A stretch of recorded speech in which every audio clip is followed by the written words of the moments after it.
वनं मयेद भवेति नाथ तव संस्तवनं मयेद मारभ्यते तनुधियापि तव प्रभावात् मारभ्यते तनुधियापि तव प्रभावात् चेतो हरिष्यति सतां नलिनी दलेषु चेतो हरिष्यति सतां नलिनीदलेषु मुक्ता फलद्युतिमुपैति ननूदबिन्दुः मुक्ताफलद्युतिमुपैति ननूदबिन्दुः।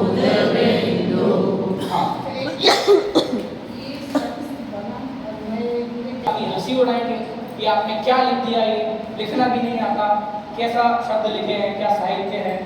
तो फिर भी आप भक्ति कर रहे हो, तो वो आचार्य उसका भी उत्तर दे रहे हैं। अभी क्या उत्तर दे रहे हैं देखो। नलिनी दलेषु, नलिनी माने कमल, कमल के पत्ते, दलेषु माने कमल का समूह, कमल के पत्तों का समूह पर। मुक्ता फलद्युति द्युतिम, अब देखो मुक्ता फलद्युतिम, मुक्ता फल माने होता है मोती, मोती को बोलते हैं मुक्ता फल संस्कृत में। द्युतिम की मोती की तरह, द्युति माने कांति को, उपैति माने प्राप्त करता है। कौन प्राप्त करता है? ननूद बिंदु की ओस की बूंद। जो ओस की बूंद है उसमें तो कोई सौंदर्य नहीं है, लेकिन जब वही ओस की बूंद एक कमल के पत्ते पर जाके पड़ती है तो ऐसा लगता है जैसे मोती की तरह कांति हो, मोती की तरह उद्योग हो। ठीक है, तो वो यही कह रहे हैं कि ओस की बूंद में तो कोई भी चमत्कार सौंदर्य नहीं है, लेकिन कमल के पत्ते पर वही ओस की बूंद जाकर मोती की तरह लगने लगती है। ऐसे ही मत्वेति, मत्वेति माने इसका विच्छेद करेंगे तो मत्वा प्लस इति, इति माने ऐसा, मत्वा माने मानकर, ऐसा मानकर हे नाथ, ऐसा मानकर, कैसा मानकर, कैसा मानकर। पिछले श्लोक में क्या बात आई थी? पिछले श्लोक में क्या बात आई थी? छठवें श्लोक में, सातवें श्लोक में कि आपकी भक्ति मेरे पापों का नाश करेगी, ऐसा मानकर नाथ हे भगवान तब संस्तवन, संस्तवनम आपके स्तवन को, मया माने मेरे द्वारा, इदम माने यहाँ, यह आरभ्यते आरंभ किया जा रहा है। अब यहाँ से संस्तवन एक्चुअल में आरंभ कर रहे हैं। वो कह रहे हैं कि ऐसा मानकर, कैसा मानकर, जो पिछले सब श्लोक हैं, पिछले सब श्लोकों का मानकर कि आपकी भक्ति से क्या होगा, सब कुछ मानकर आपकी भक्ति मयेद, मयेद को जब संधि विच्छेद करेंगे तो मया प्लस इदम इज इक्वल टू मयेदम, मयेदम, ये आरभ्यते निकलेगा, इसमें से म आगे निकल जाएगा, पीछे चला जाएगा। मत्वेति नाथ तव संस्तवनम, आपके संस्तवन को, मया इदम मेरे द्वारा, यह आरभ्यते आरंभ किया जा रहा है, आरभ्यते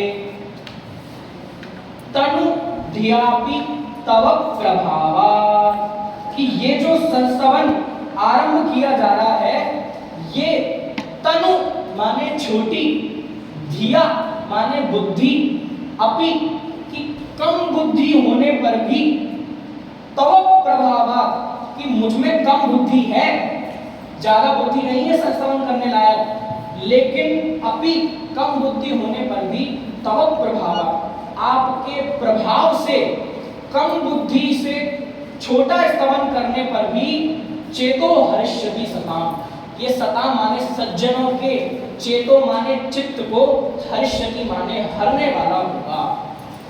माने कि मेरे ये स्तवन में कोई ऐसा चमत्कार सौंदर्य नहीं है, वो उस ओस की बूंद की तरह है जो आकाश से गिर रही है, लेकिन वही ओस की बूंद जब कमल के ऊपर दिखती है तो ऐसा लगता है कि कोई सुंदर मोती चमक रहा हो।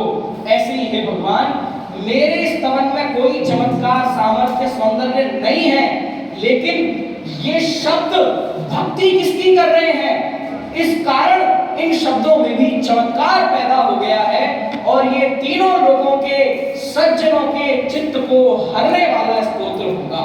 ऐसा ये सुंदर उदाहरण के माध्यम से आचार्य ने इस श्लोक को लिखा। कोई शब्द नहीं समझ में आता हो तो पूछ सकते हैं। हाँ पूछिए। चेतो, चेतो माने चित्त को, हर्षति माने हरने वाला होगा, हरेगा। सताम माने सज्जनों, सज्जनों के चित्त को हरने वाला ये स्तोत्र होगा। ठीक है, चलिए इसको पढ़ते हैं फिर चित्र देखेंगे। पढ़िए। मत्वेति नाथ तव संस्तवनं मयेद मारभ्यते तनुधियापि तव प्रभाव चेतो हरिष्यति सतां नलिनीदलेषु मुक्ताफलच्युतिमुपैति ननूदबिन्दु। कोई शब्द समझ में नहीं आ रहा हो, कोई भी अक्षर, कोई भी विभक्ति तो पूछ सकते हैं। ठीक है, फिर से मैं रिपीट करता हूँ। प्रश्न आप लोग 2-3 तरह के पूछ सकते हैं अभी कि इस शब्द का क्या अर्थ है, इस शब्द की क्या संधि विच्छेद है, इसका अर्थ ऐसा कैसे बनेगा, इसको कैसे पढ़ते हैं, इसका भावार्थ क्या है। जो डिस्क्रिप्टिव आंसर जिसके होंगे वो हम डाउट सेशन में चर्चा करेंगे। हाँ, जैसे मुझे बताया कि कुछ शब्द के 3 प्रकार के वो होते हैं लक्षण। हाँ, अभिधा, लक्षणा, व्यंजना। जैसे यहाँ पे मुक्ता फल मोती हो गया, मोती। सामान्य हो गया, इसका मुक्ति फल से या मोक्ष से भी नहीं, मुक्ता फल जस्ट संस्कृत में मोती का ही अनुवाद है। संस्कृत में मोती को मुक्ता फल कहते हैं। ऐसा फर्स्ट लाइन फिर से बता दें। मत्वेति, मत्वेति, मत्वा इति, ऐसा मानकर नाथ हे स्वामी तव संस्तवनम, आपके संस्तवन को, मयेद, मयेदम, मया माने मेरे द्वारा, इदम माने यह संस्तवन, यह आरभ्यते आरंभ किया जा रहा है, तनु माने कम, धिया माने बुद्धि, अपि माने भी, कम बुद्धि होने पर भी, तव प्रभावात, आपके प्रभाव से, चेतो हरिष्यति सताम, सज्जनों के चेतो चित्त को हर्षति हरने वाला होगा। ठीक है, अब इसका चित्र देखिए। देखिए कितना सुंदर चित्र बनाया है। ये है नलिनी पत्र। असल में नलिनी इन पत्तों को बोलते हैं। कमल अलग है। कमल के नीचे जो पत्ते होते हैं उनकी खासियत होती है कि वो पानी में डूबते नहीं हैं और उन पे पानी उस पे अटैच नहीं होता पानी उनसे, और वो मोती जैसे उसकी बूंदें लगती हैं। तो ये वही ओस की बिंदु कमलिनी पत्र पे जाके मोती की तरह पड़ी हुई लग रही है। इसमें कोई चमत्कार नहीं है, लेकिन इन पत्तों की वजह से ये मोती जैसी लग रही है।